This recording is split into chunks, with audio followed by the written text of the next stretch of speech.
أحبتي متابعي الفضائية العراقية والرياضية العراقية في كل مكان، حبايب، وإن شاء الله حبايب قبل المباراة وأثناء المباراة وبعد المباراة.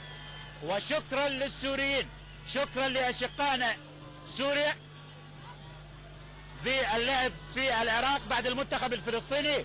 وإن شاء الله المناسبات ستكون أكثر وقادمة وخطيرة. والهدف الأول، الهدف الأول للمنتخب السوري هذه المرة عن طريق اللاعب طه دياب.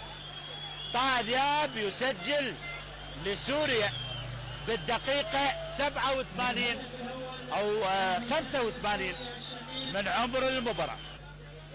لاحظ اللاعب السوري هاي بالمرة الأولى اصطدت اعتقد من سعد عطية، وبالتالي على يمين حيدر رعد 50-50.